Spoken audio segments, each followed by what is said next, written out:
এটা যে পাহাড়, মানে সমতল থেকে পাহাড়, আবার পাহাড় থেকে সমতল।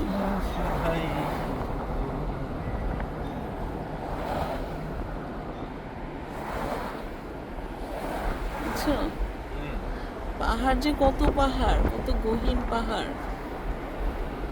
আচ্ছা, এর মধ্যে বাঘ নিশ্চয়ই আছে না? ধরো এর মধ্যে যা কিছু থাকতে পারে, বাঘ, সাপ, গভীর জঙ্গল, গহীন কালো জঙ্গল। আর এটা তো রাত, দেখো সবাই এই পার্কে যারা, এটা বিশাল পার্ক একদম জঙ্গলের শেষ মাথায়। নদীটা আসলে এটা একটা নদীটা অ্যাঙ্গেল করে এখানে ঘুরে গেছে, ওই জায়গাটায় মানুষ পার্ক বানাইছে। এত সব অ্যাডভেঞ্চারাস মাইন্ড। এই গহীন জঙ্গল, এটা পাহাড়, উপরে পাহাড়, আবার নিচে খরস্রোতা। কারণ আমি তো সামনে দেখাই, কিন্তু ওই যে দেখো পাহাড়, এই পাহাড়টাই ওদিক থেকে উপর দিকে সামনে চলে আসছে, সামনে নদীর ওই পারের পাহাড় এটা না।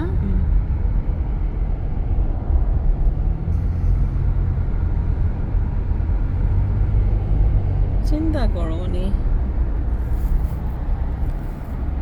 কত যে মোটা মোটা গাছের নিচে আবার নেমে গেছে পাহাড়। আর আচ্ছা, আমি ভাবতেছি নদী তো নদী, তাহলে নদী কি পাহাড়ের উপর হতে পারে? মানে পাহাড়ের উপর থেকে তৈরি হয়ে নিচে নামছে না? অবশ্যই এটা পাহাড়ের উপর থেকে নিচে নামছে। গঙ্গোত্রী হিমবাহ থেকে যেরকম নামছে, হ্যাঁ, এরকম। ঝর্ণার।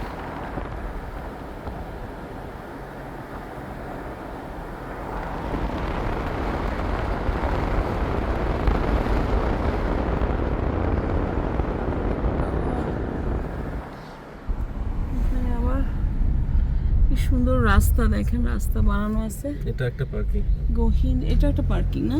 এদিকেও কিন্তু ইয়ে আছে মনে হয়, বেলকারা রিজিওনাল পার্ক। বেলকারা, জায়গাটার নাম বেলকারা বেলকারা রিজনাল পার্ক। এটা নিচে দেখা যায় আবার পাহাড় নেমে গেছে, পাহাড় থেকে মনে হয় নদীটার উৎপত্তি।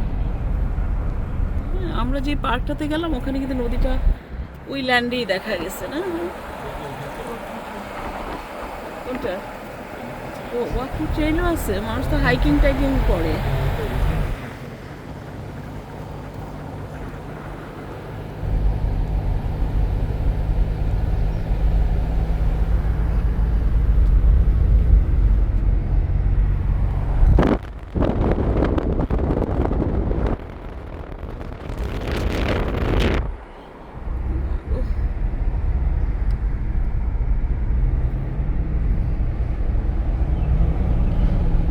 আর পারবো না ধরে রাখতে আপনাদের জন্য, আজকের মতো রেখে দিচ্ছি আমি।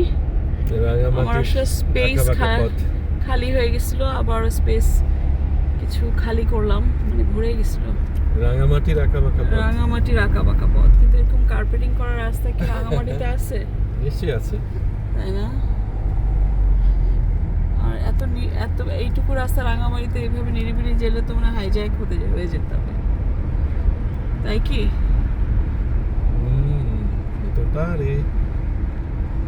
এখানে তো একা একা শুধু মানে বন্য জন্তু জানোয়ারের ভয়, কিন্তু বাংলাদেশে তো হচ্ছে মানুষের ভয়। দুই পাশে রাস্তা চলে গেছে, এদিকে একটা আবার এদিকে একটা।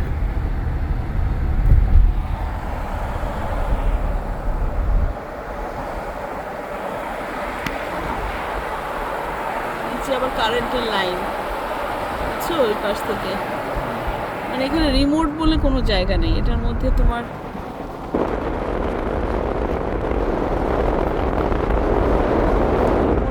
কোনো জায়গা নেই। নিচে আবার পাহাড়ের সারি, জঙ্গল, নিচ থেকে কত নিচে থেকে দেখেন গাছগুলো। আসলে খাই চোখে দেখা আর ভিডিওতে এটা তুলে আনা সম্ভব না।